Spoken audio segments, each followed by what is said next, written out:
Recently, I made a video about how many days a week you should work out. Although knowing the frequency of which you want to train each muscle group is useful when building a program and choosing how many days a week you want to work out, it won't be the main focus of this video. Here's how the video will go.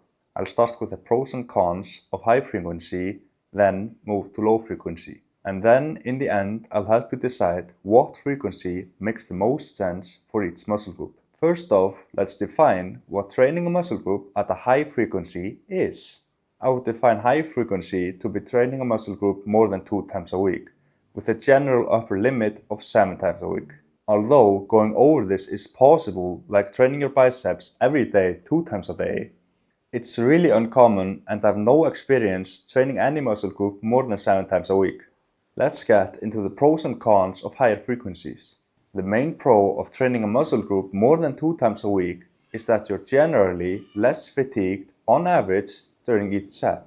Your muscles get tired from working out, so in each additional set you do in a workout, you are more tired and weaker than anyone before.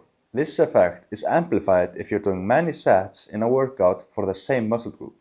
For example, your curls would be weaker right after another set of curls compared to after a set of tricep pushdowns. Higher frequencies then allow you to be generally stronger on each set compared to lower frequencies. Your sets are generally more muscle growth stimulating because each set is generally of higher quality. Another pro of doing higher frequencies is that you really don't run into the problem of doing junk volume, which is something that I will go into later. But why would you then do more than one set for a muscle group? Why not just do 7 full body workouts a week, only doing one set per muscle group per day? Well, first of all, that would be boring as hell. If you do that, you can say goodbye to luscious pumps and getting in the groove, and you would probably spend more time warming up than working out.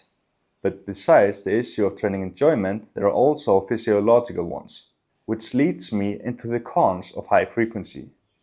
Joint fatigue. I don't know by what mechanism, but higher frequencies are generally agreed upon to be more fatiguing on your joints. I myself have experienced joint pains of every kind, and I've observed it being higher the more frequently a certain joint of my body is under stress. These were the pros and cons of high frequency. Let's move on to low frequency, which I'm defining as less than every 4 days. So if you train a muscle group every 4, 5 days or once a week, that's low frequency in my books.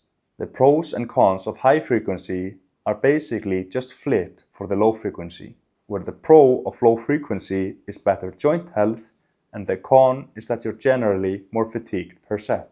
You can even do so many sets within a certain workout that you start to do junk volume. Junk volume are sets that aren't leading to growth.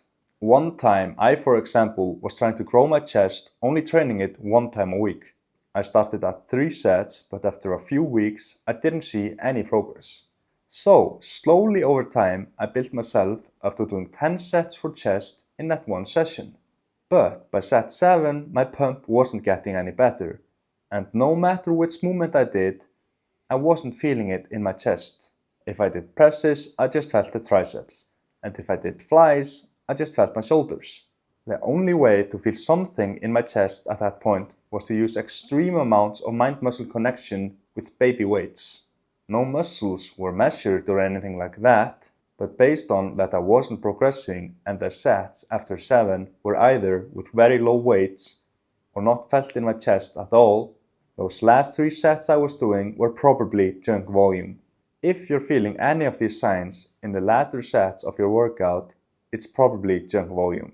That is either best skipped or saved for another day.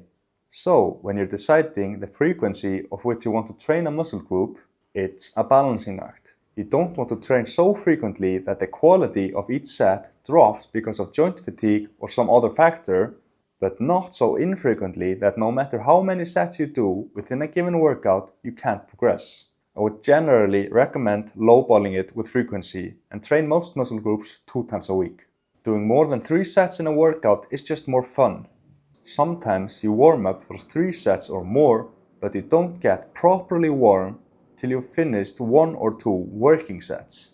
And once you're warm, you can just get in the groove and have a blast. You don't need as many warm-up sets, switching movements, and everything just feels better. Your joints, muscles, and even your soul. If you're doing less than 3 sets, you basically just got warm when you quit. You spent half the time warming up and the other half doing sets that didn't feel great. Training a body part 2 times a week is generally a good balance between having enough frequency to progress, but not so much that you feel joint pain. But you can definitely experiment with going lower or higher than that. If you're some cyborg with no emotions and joints of steel, you can try higher frequencies. But keep in mind that joint fatigue is overlapping. I used this example in my last video. This training program is just a typical bro split with 1 time a week frequency for each body part. But knees are hit 2 times, shoulders 3 times, and elbows 4 times a week. When you're making your high frequency plan, keep in mind what movements are stressing what joints and how many days a week your joints are being stressed. And if you can, try to avoid joint fatigue where you can. If you would, for example, only do lateral raises on your shoulder day and no vertical pressing, you would be decreasing the frequency of your elbows being hit by 1, or at least lowering it from medium to low on the shoulder day. Another thing to keep in mind while increasing frequency is making sure that body parts you're training aren't interrupted in the recovery process, otherwise called overlapping recovery. It's therefore smart to train the body parts that are used in the same movements on the same days. If we just look at the bro split again, we see that the shoulders are trained the day before chest. The front delt plays a big role on most pressing movements, and having it fatigued on the chest day will both limit chest gains and front delt recovery. And this is just a bro split.